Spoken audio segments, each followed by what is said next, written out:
Hi, my name's Kara-Leah from the Yoga Lunchbox, and I am really thrilled today to be sitting here with Ana Forrest. Now, Ana is headlining Wanderlust New Zealand, which is how I've had this opportunity to speak to her. And Ana is an internationally renowned yoga teacher and medicine woman.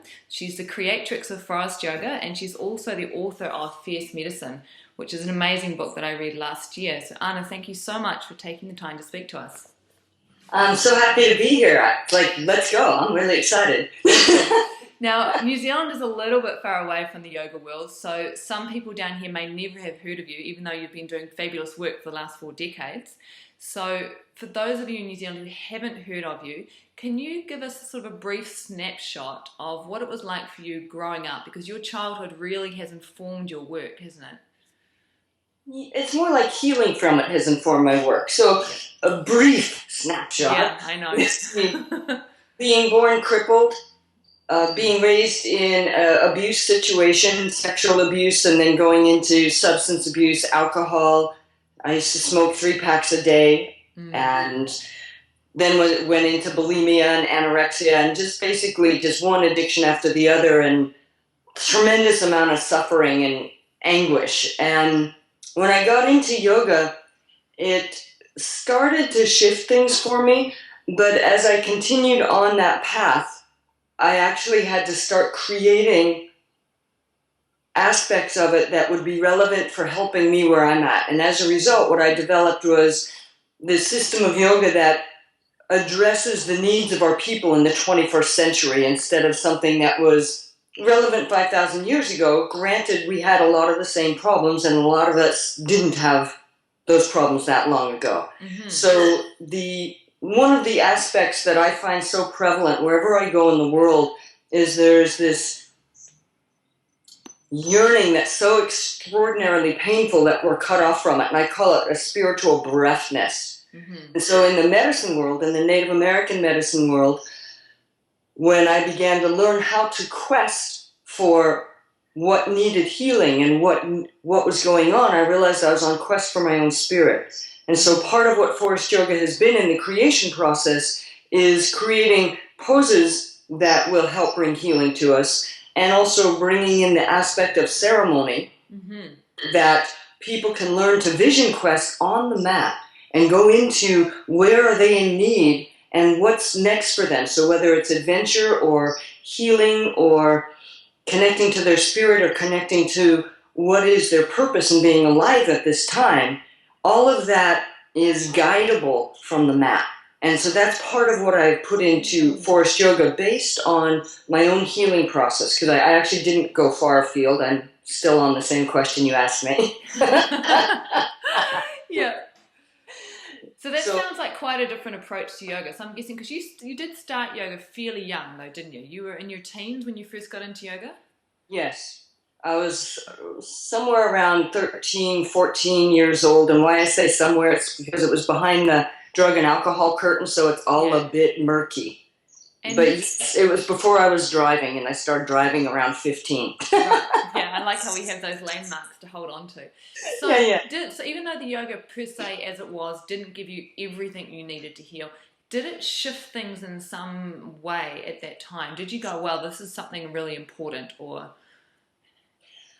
No, I wasn't that honest with myself at that time about being able to be affected by things, because I took great pride in being unaffected by anything. Right. Because I was so affected by everything, if you can understand that sort of juxtaposition craziness. Yeah, great coping mechanism. I was brought into yoga by a girl in school that I didn't even know, and how she got me interested is she presented it like a dare. Said, I've got something you can't do. And I looked at her, and I was a really tough horse girl at the time. I was training horses for years at that point. And I took out my cigarettes, and I tamped it down, and I lit it, doing my best tough girl act. And I looked at her, and she's kind of pale, and she's short and kind of delicate and a little overweight. And I just said, that's impossible. And then I just couldn't help it. It's like, what? What are you talking about? And she said, yoga. You want to come to yoga with me? This was not a friend. This was just someone I passed in the hallways. And so, in retrospect, looking back at that strange event, it was, to me, very obvious that the sacred ones were running a little intervention. It's like, throw down the gauntlet for her and she'll pick it up.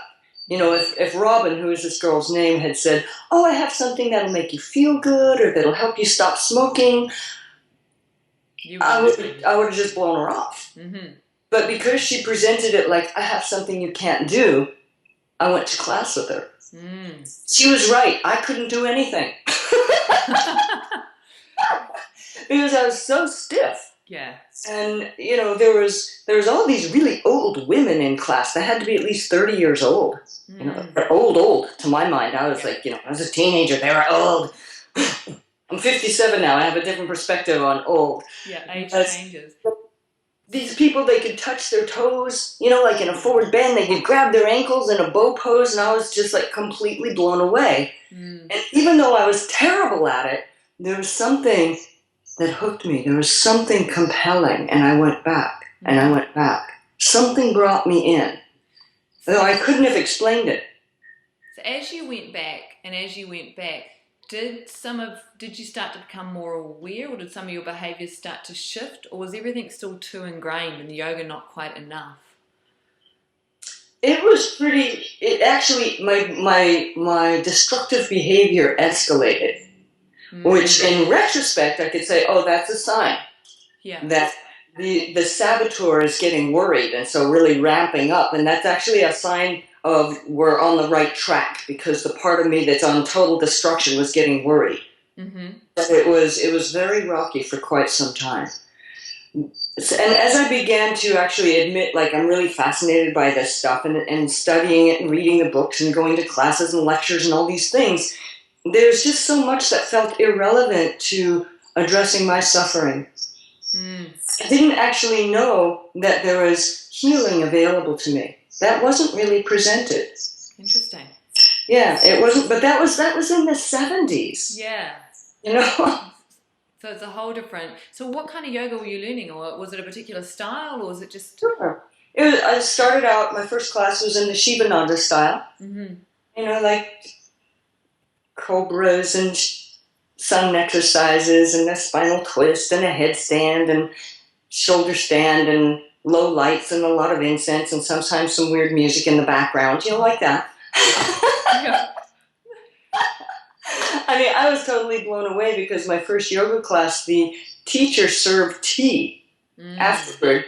And when I opened up the canister and I looked in there, and it was meal tea, which I'd never heard of. And there was all these flowers in there. And that was another thing, just blew my mind. There's flower tea. Yeah, whole different thing. So strange. So when did you find a teacher that really spoke to you? I mean, was it even a yoga teacher too? I mean, that's an assumption, right? But yeah. My first yoga teacher, her name was Shirley Pepping. She was a really good model for me because she was one of these old people, and she was a mother, and she had this beautiful body and a tremendous amount of vitality, and I didn't understand how mother and vital could go together because my own mother was such a wretch. And so that was a really interesting model for me as a young girl growing up to become a woman. It's like, here was a woman that was admirable. That was very interesting for me. So far, I studied a lot of different yoga modalities in the Iyengar system and the Ashtanga system and the Shivananda system, and I looked into the Bikram system, and, I looked into these different things, but the teachers were not that impactful on me because they had a lot of la-la bullshit going on, and I had a pretty strong bullshit detector even then. Because you studied directly with Iyengar, didn't you? Did you go to India and study? So you didn't just study Iyengar yoga, you studied with Mr. Iyengar, right? I did. He was alive then. Right? Yes, I did. We didn't get along very well. But what I really appreciated about Iyengar and his work was the precision that he brought into the yoga field. What I also learned from him is what I didn't want to become as a teacher, because he was pretty abusive, with his yelling and screaming and spitting and the humiliation of his students. And as I progressed, it was like, that's a good teaching of what I don't want to be. I want my students to become empowered people, not humiliated. So strong teaching, but in a different way. So you knew by then you were either teaching or you already knew you were going to be a teacher. When did that call? I was already teaching by then. I went to see Iyengar, I just remember it was his 60th birthday, so it was probably around 1980. Right. So I had already gone sober, become a vegetarian, and all these steps in 1975. Mm-hmm. I actually started yoga around 1973, but it was in 1975 that I decided to jump full on into it. And what had happened is I was training horses in the desert, and the crazy suffering level just got to be too much, and I jumped off a cliff to suicide. And didn't die, but something did. And when I walked out of the desert and walked out of that job and sold my horse and gave away all my equipment and gave most of my money that I made from my horse sales to my brother so he could also have a life, and I kept a little bit of money back so I could go do a residential teacher training. Wow. And that was a really big step. So that was around October 3rd, October 5th, 1975. And so going through DTs. While on teacher training? Yes. And that was what a lot of my training was about, was like building my own courage, watching these things crawling on me, and not freaking out, just like, I'm going to hold through this. And then, there was lectures going on about Sanskrit, and I wasn't there for any of that. I was watching the snakes and scorpions crawling on me. and did the teachers who were leading this training, did they understand what you were going through? Were they able to give you anything that was useful, or? No. No, but I wasn't talking about it. Yeah. No, I wasn't talking about it. Still, So they would have been able to see, wouldn't they, surely? That you were going through something quite monumental? No? I don't think that their training tuned in on individuals. What was profound for me is I was up in the mountains in Guadalajara, Mexico, and it was incredibly beautiful. There was a hot river, and I was in the pools because they piped the water in from the river into the pools, and there was a lot of Librium in the water, and so I was in that water many times a day. Powerful healing waters. And I was teaching some of the people that were just at the ranch there. I was teaching them what I was learning, and there was many beautiful things that was going on as I was going through my own recovery process. I mean, one thing that was kind of funny about that particular course, that's something I remember all these years later, is I was sitting on a bed with one of my friends that I had made in the course, and I was watching this little white scorpion crawling between my hands, and I was just kind of proud of myself, thinking like, oh, it's only getting down to one bug these days. That's pretty good.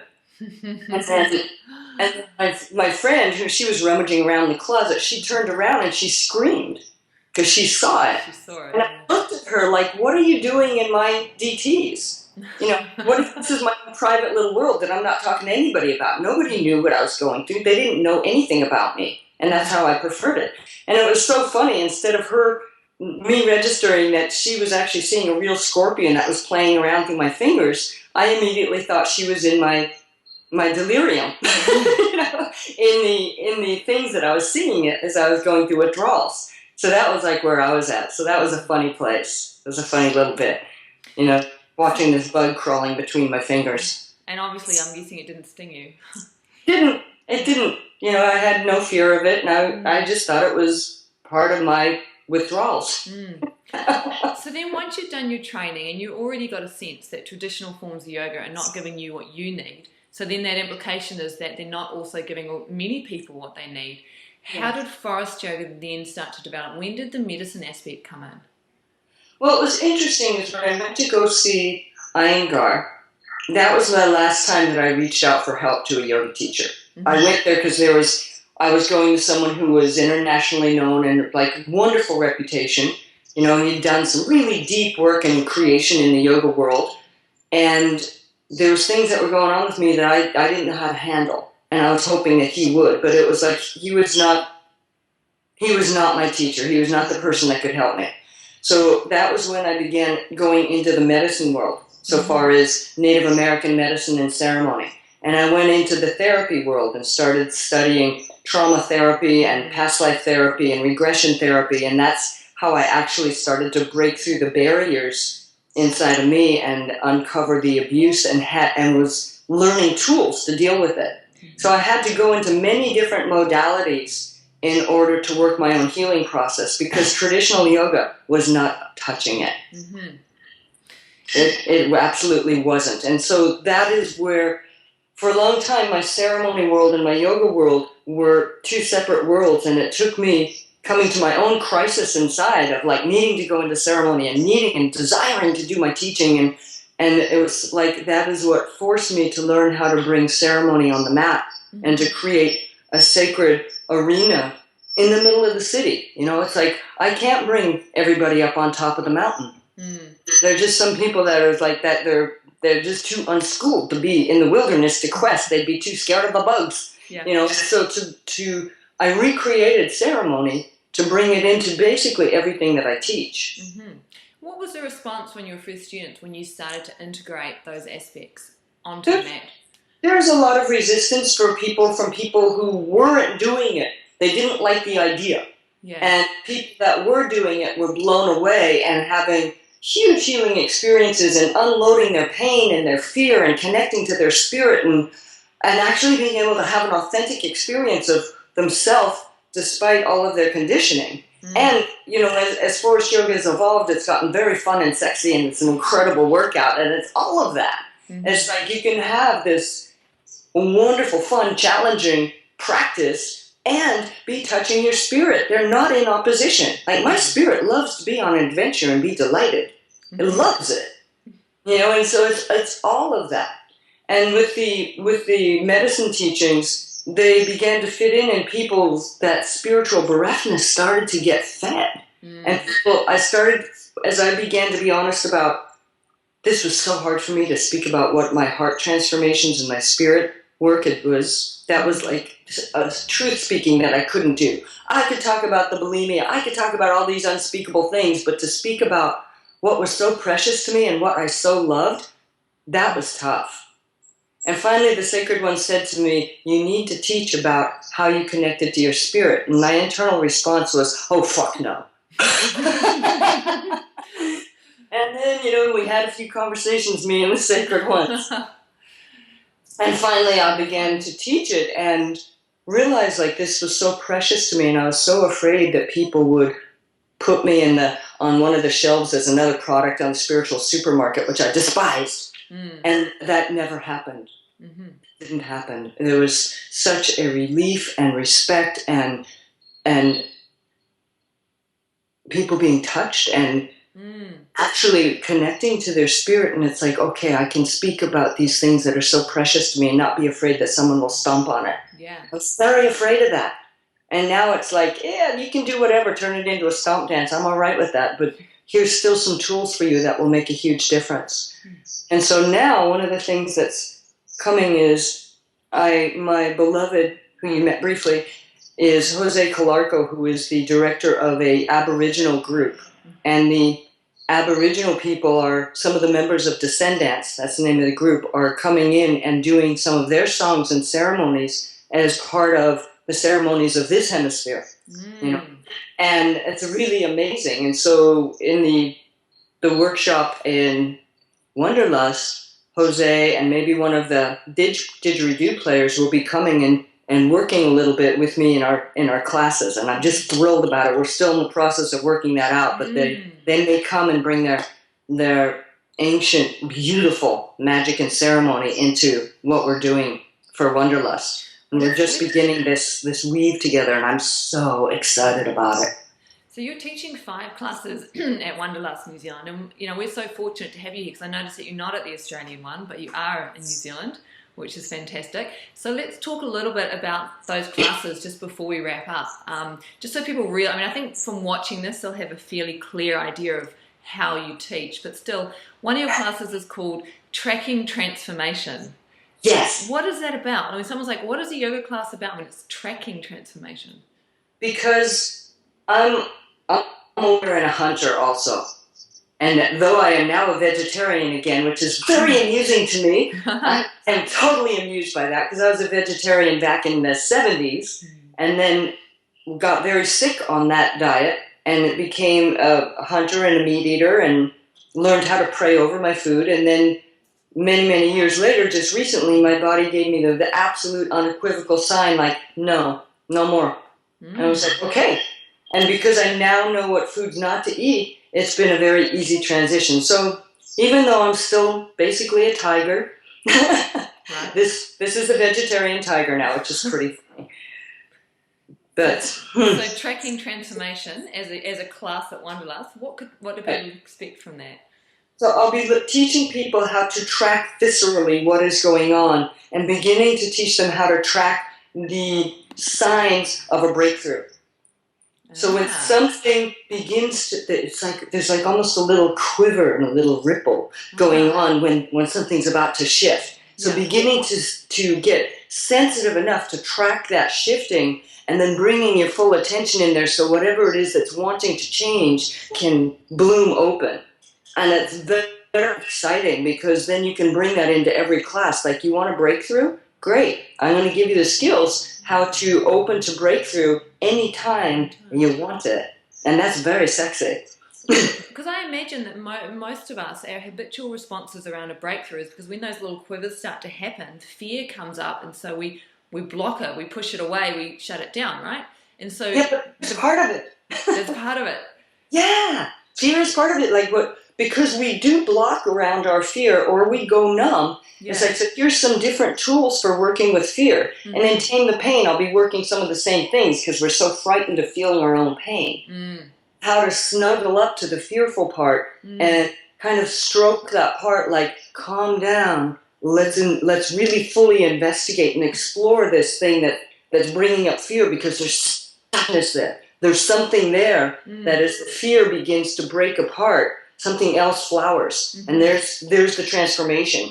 And so to not be afraid of being in fear. Yeah. It's okay. And then follow that fear like a scent or like a trail, because it will help you go to the area that needs the healing, or that needs your attention, or that's quivering and just about ready to open up. Because I imagine otherwise we keep running away, or we keep shutting down, or we keep denying, because we're like, I don't want to feel the fear. I don't want to feel the fear. But through the fear, like you say, that then you actually blossom, or things unfold.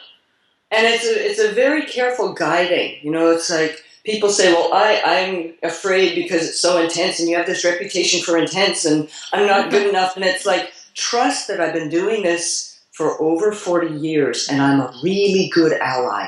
Trust me to guide you no matter where you're at. I work with people at such different levels. I work with people in wheelchairs. I work with our soldiers in our different countries that have been injured in war, and I work with the bomb squad, and I work with the fighter pilots, and I work with Olympic athletes, and I work with people who live at a desk, you know, and it's just like, I am agile enough to work with where the student is at, and then bring them into places of wonder and learning and freedom. You know, like when, let's say you have back pain, really common in our people, yeah? So in tracking transformation, let's go where the pain is and find out what is necessary to get that pain to begin to quiver and then start to disperse. How is that? It's like tracking transformation through a freedom of pain. That's pretty sexy. And that building of courage that has to happen in order to track transformation, or in order to come in right up against where your pain is and be willing to snuggle up to it and find out what works to disperse the pain. That's so empowering. And then we build our trust in ourselves by doing that kind of work. We build our courage. And all of a sudden, our fear about going through new experiences or going into past scary things begins to fall away. And that's very transforming. To be free of fear, or to have new skills in working with fear, so that it no longer dictates how we live our life. Because so many of us are totally imprisoned by our fear. And it's like, how to break out of that? Oh my God, it's just so exhilarating. It's such a rush. Yeah, I can see how excited and like how passionate you are about sharing this with people. So I am so passionate about helping people break into freedom, and helping people connect to their spirit, and helping people turn on their pharmacopoeia in their own brain, so that they can get high on what's in their own body instead of using drugs on the outside that hurt them. Because coming from this drug and alcohol background, I know how seductive that shit is. But I also know how damaging it is. Yeah. And so it's like learning how to turn on your own endorphins, learning how to connect to this ecstatic energy that we can do inside is like so exciting. And especially with my addicts and all these people that I work with, it's like I can help you tap into something that's so much more delicious, compelling, and fascinating than the shit you've been doing. Oh, that's beautiful. Well, Ana, thank you so much for taking the time to talk to us here at the Yoga Lunchbox. And I'm thrilled you're coming to New Zealand and to Wanderlust. And I'm sure your classes are just going to be packed out. There's no doubt about it. And and like I said, I'm hoping to bring, I know for sure that Jose will be coming to teach at least one of the Aboriginal healing songs. And how many classes he'll do that for, we're still talking about it, but he's going to come. And we're also hoping that we can bring one of the didgeridoo shaman healers from Descendants who's full-blood Aboriginal. And he's actually performed many times in New Zealand. This will be my first time that I get to put a footprint in New Zealand, and I'm just it's one of the places I've wanted to go my whole life and connect to the Maori people and their traditions, So I'm hoping at some point when I come, maybe next time, that I can be welcomed in that way and get to be blessed by that magic. That's one of the things I love about the idea of coming to New Zealand.